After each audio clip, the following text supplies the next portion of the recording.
أعوذ بالله من الشيطان الرجيم.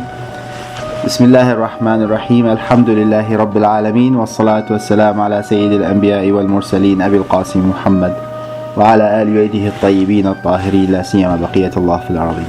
السلام عليكم.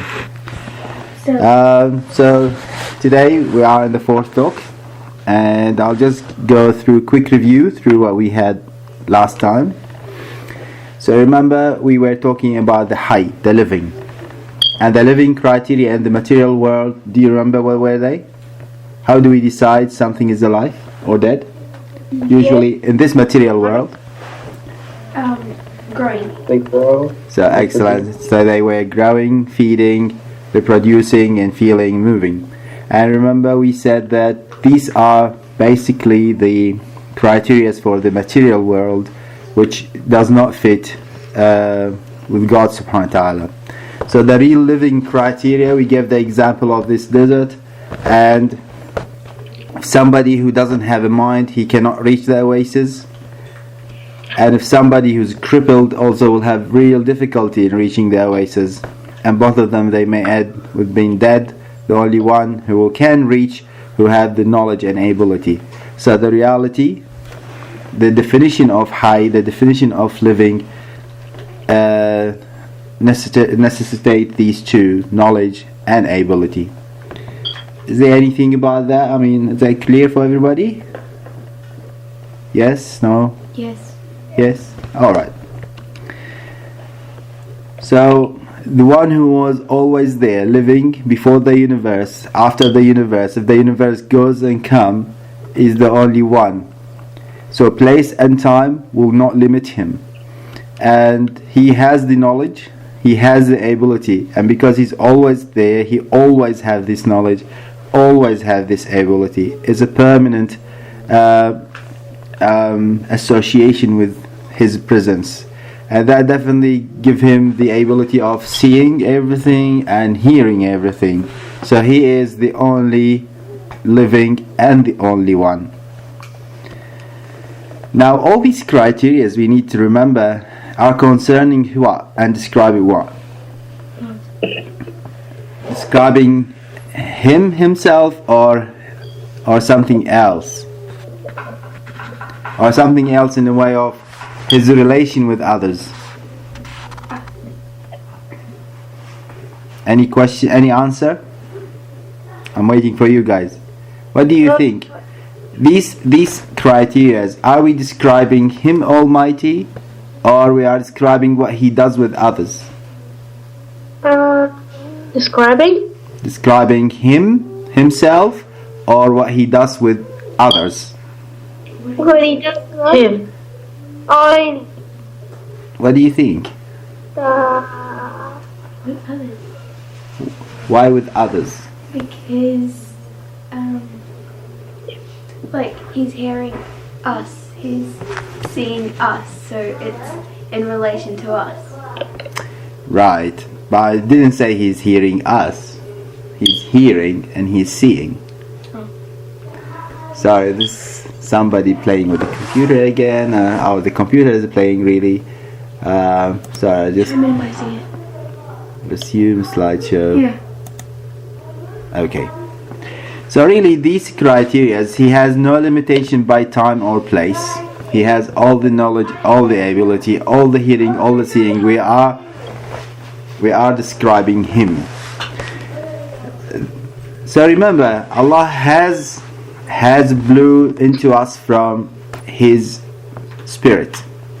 So the wave, remember this example of the sea and the wave from the sea, but it's not the sea.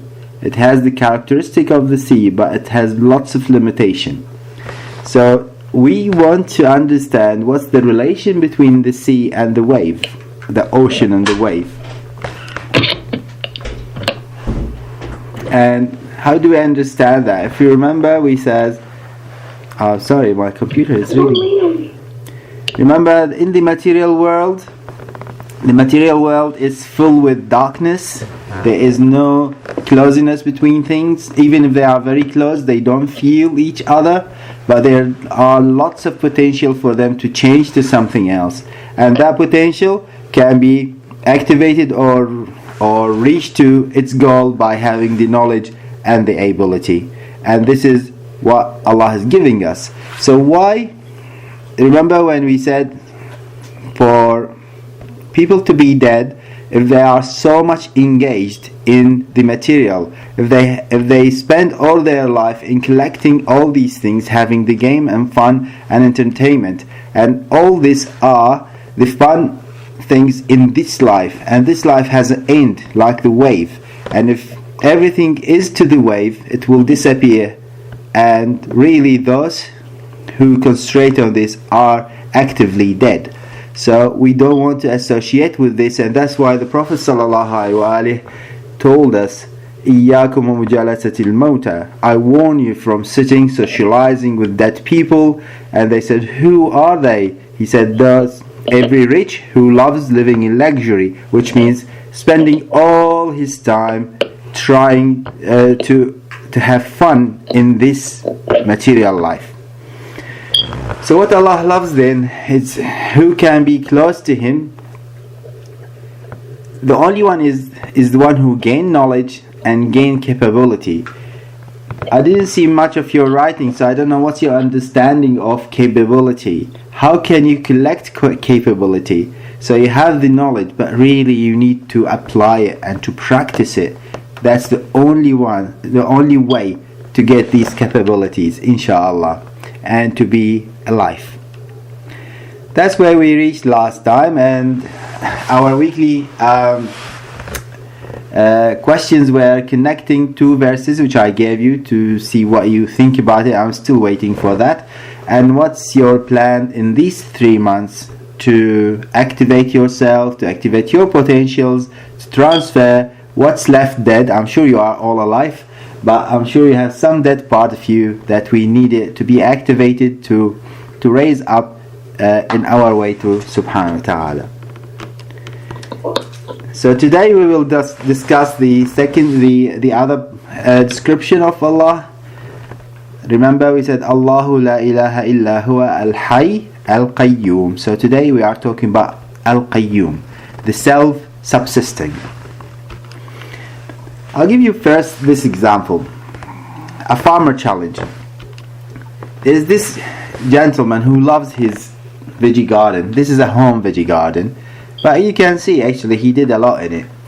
So he's a good gardener, and suddenly, if you just imagine, suddenly he found himself, he has to look after acres and acres of land, planting, and it has covered and uncovered aspect of his gardening.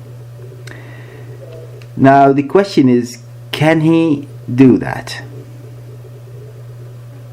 What do you think? This is a question. Some people saying no.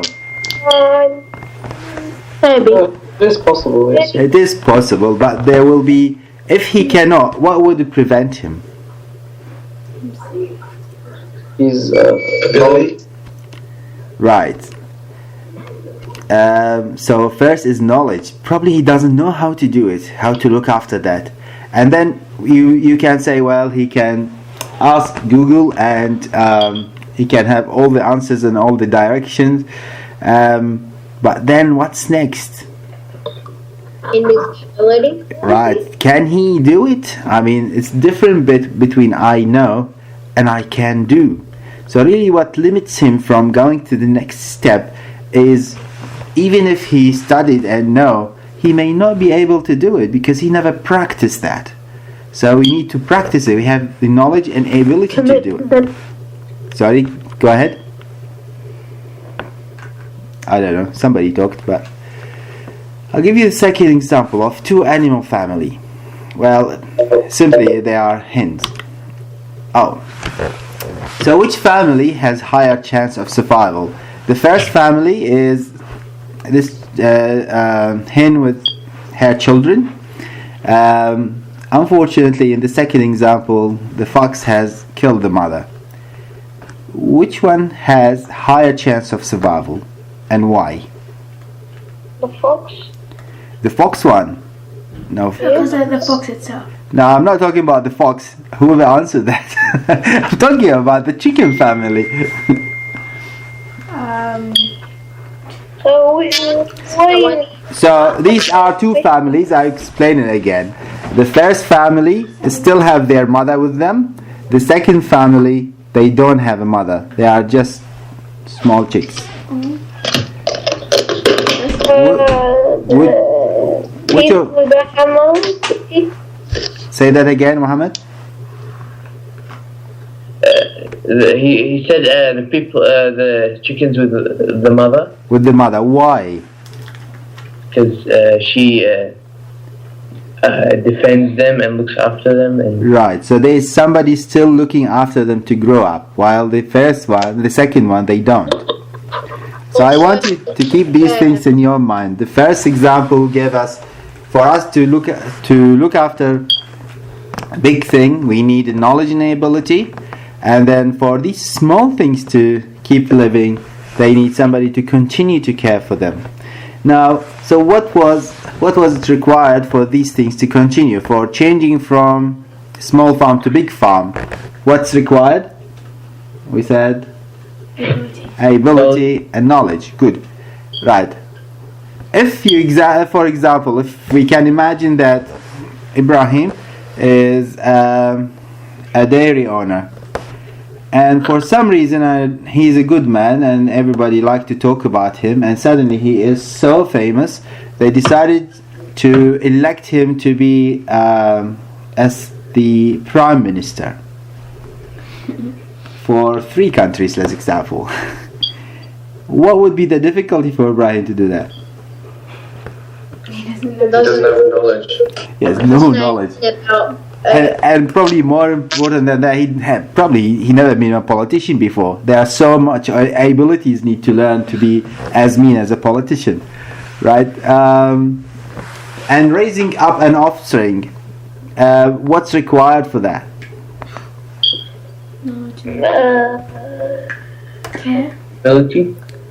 Ability, and what else? A lot of. Say it again. Compassion, care. Compassion and care. Good, Ibrahim. So, yes, you need this continuation of doing it, isn't it? I'll give you then another story. You have these 2 boys, and both of them, they decided to plant a seed. The orange boy, he kept on caring for this seed, and it's growing to sunflower. The other one, he's as good. He's a good man, but he had lots of friends, and he decided to leave that and go to play with them. He didn't come back. Do you think this seed will keep on growing? No. What's missed? Both of them have the knowledge and the ability. What's missing? Time and care. The motivation? Or? That's right, motivation. So a continuous motivation to do that, a continuous care, the continuity of action. Alright. So Newton says, you know Newton, right? Yeah. So he's one of the old famous scientists who changed lots in our thinking about gravity and all these things. He says, he was actually a Christian believer. God has created the universe with good system and left it to work permanently. What do you think? What do you think and about this statement? Was it right or wrong? Or why is it right? Why is it wrong? It was half. It's wrong because he says he left it to work permanently. And why that's wrong? Because he said it's a good system. But he said he left it alone. So can a good system work alone?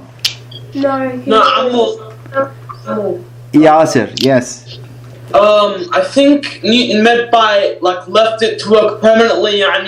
He not every for example, 10 years he changes the sun's orbit, and he, for example, changes parts of the Quran, changes the galactic area, things where things happen, changes where atoms are and where they do. It means he made it and then he left it to work by itself. Right. That's what he means. Not like left it and then just went did some other thing. That's right. So he left it to work by itself, right? Or what do you think? What was his understanding? What did he say? Go, Brian. Like the seed, it's like a really good system because seeds normally with water and food they grow by themselves. You don't need to actually grow them. But with that persistent care, they'll grow to the best they can, like to a flower, not to a dead flower. So same thing with us. Allah subhanahu wa ta'ala hasn't left us like literally, like not. No, wait. I'm not talking about us. Yeah. I'm talking about the whole system. Can the whole system work by itself? No. Oh. No, Why? you need someone to sustain it. Because really, all the systems has a defect, right? We can see even in our DNA. In our DNA, we have a sort of system to correct it, but even with that, there are defects sometimes. So, if any system in this material world left alone, it cannot sustain itself. It needs a carer. And there is till now no scientific fact to prove against that. We know that there is defects, and these defects needs to be corrected. So really, what he says was not enough, and that's why Einstein changed it later, because he totally did not accept that. Right? I'll leave science and go back to the mainstream. So just imagine you have this ice cube, but it's a huge ice cube because you can see it. There is a whale in it.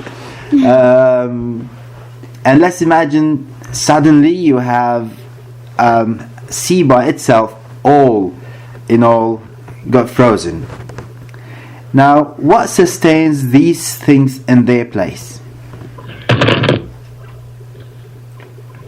What do you think? What sustains each of these creatures in their place?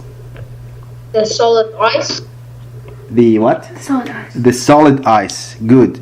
So really, without the solid ice, if the solid ice melting goes away, they cannot sustain themselves. You can argue that, each example has its defect. In this example, you can argue it will change to water and they come alive again.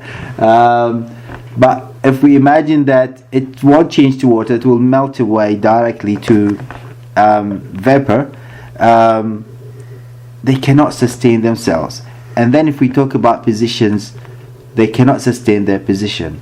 Now I want you to expand this imagination to the only living. The only living, if you remember, we said that he is not limited by time and place. He is everywhere.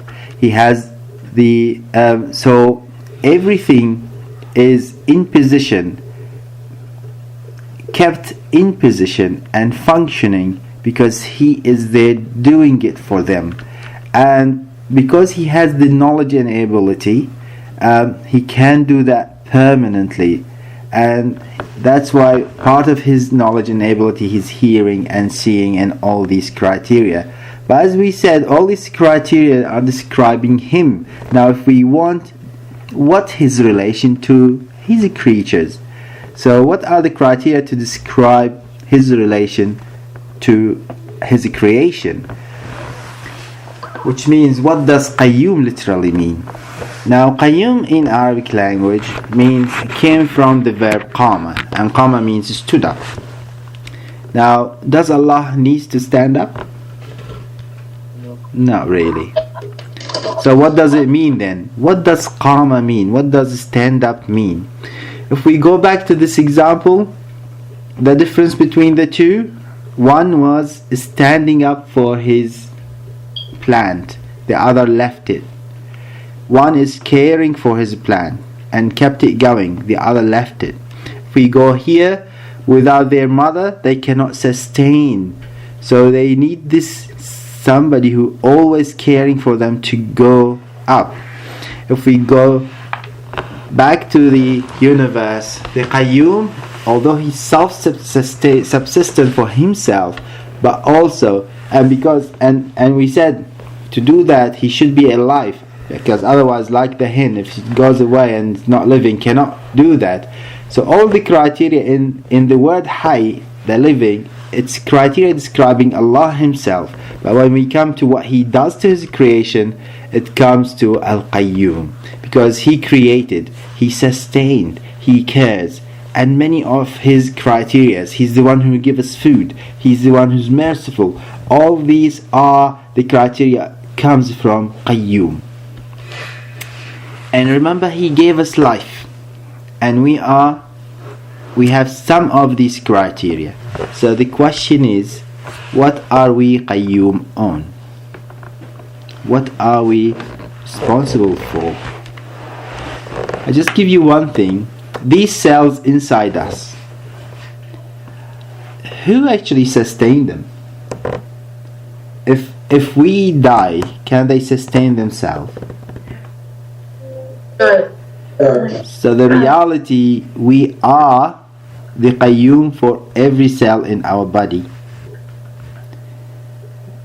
So I want you now to expand this and think what else you are Qayyum for in yourself and outside.